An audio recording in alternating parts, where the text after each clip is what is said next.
पत्नी। दोस्तों, रामायण में आपने श्री राम और सीता जी के बारे में कई ऐसी बातें सुनी होंगी जिसे जानकर आप हैरान हो जाएंगे, लेकिन आज हम आपको लक्ष्मण और उनकी पत्नी उर्मिला के बारे में एक ऐसी बात बताएंगे जिसे जानकर आप चौंक जाएंगे। दरअसल कहा जाता है कि जब हनुमान जी लक्ष्मण जी के लिए संजीवनी लेकर वापस आ रहे थे, तब रास्ते में उनकी मुलाकात भरत जी से हुई। उन्होंने भरत जी को बताया कि लक्ष्मण के प्राण संकट में हैं, जिसे सुनकर भरत जी के पैरों तले जमीन खिसक गई। लेकिन जब हनुमान जी ने ये बात उर्मिला को बताई तो वो जोर जोर से हंसने लगी। अब आप सोच रहे होंगे कि जिसके पति के प्राण संकट में हैं, जो कभी भी मृत्यु को प्यारे हो सकते हैं, उनकी पत्नी इस तरह हंस रही है। आपको बता दें, आपकी तरह ये बात हनुमान जी भी सोचकर परेशान होने लगे। आखिर में जब उनसे नहीं रहा गया तो उन्होंने देवी उर्मिला से पूछ ही लिया, माता, मैंने आपको इतनी दुख भरी खबर सुनाई है, लेकिन आप परेशान होने की बजाय हंस रही है। तब देवी उर्मिला ने उनसे कहा, हनुमान, आपने बताया कि मेरे पति श्री राम की गोद में मूर्छित लेटे हैं। अब जो त्रिलोकपति श्रीहरि की गोद में लेटा हो, भला उसके प्राणों पर संकट कैसे आ सकता है, जिनकी रक्षा के लिए स्वयं महादेव के रुद्र अवतार संजीवनी लेने जा रहे हो। ऐसे में मुझे मेरे पति की मृत्यु की खबर कैसे परेशान कर सकती है।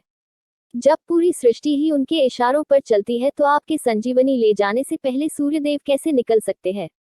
आप चाहे तो यहाँ कुछ देर आराम कर सकते हैं, क्योंकि मुझे पूरा विश्वास है मेरे पति न सिर्फ मृत्यु को हराएंगे, बल्कि दुष्ट मेघनाथ का वध भी करेंगे। ये बात सुनकर हनुमान जी चौंक गए। उन्होंने देवी उर्मिला के त्याग, स्नेह और अखंड पतिव्रत को प्रणाम किया और फिर लक्ष्मण जी को बचाने संजीवनी लेने निकल गए। अब आपको उर्मिला के पति प्रेम से जुड़ी एक और रोचक बात बताते।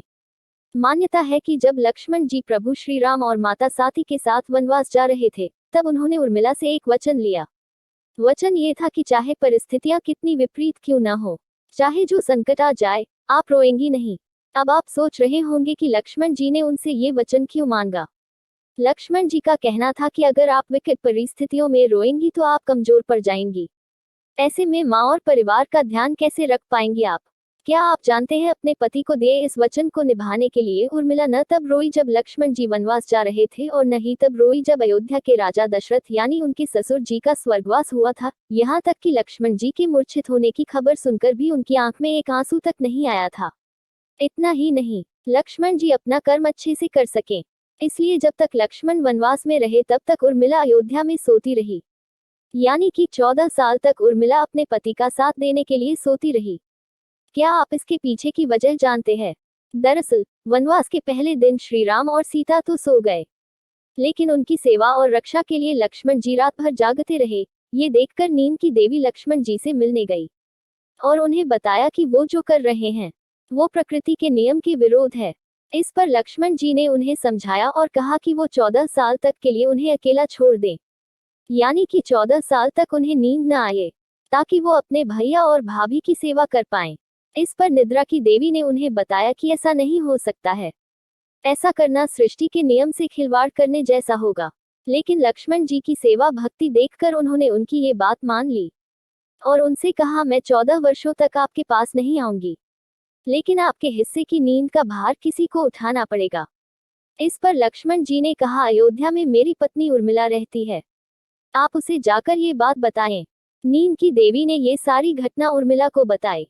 तब उर्मिला ने उनसे कहा, अपने पति की नींद का भार मैं उठाऊंगी। जब तक वो वनवास में रहेंगे तब तक उनके हिस्से की नींद आप मुझे दे दीजिए। मैं अपना पत्नी धर्म निभाऊंगी, जिससे मेरे पति अपने छोटे भाई होने का धर्म अच्छे से निभा सकें। इसलिए उर्मिला 14 साल तक सोती रही। आपको बता दें, उनके इसी तप के कारण लक्ष्मण जी मेघनाथ का वध कर पाए थे, क्योंकि मेघनाथ को केवल वही मार सकता था जो 14 वर्षों तक सोया न हो।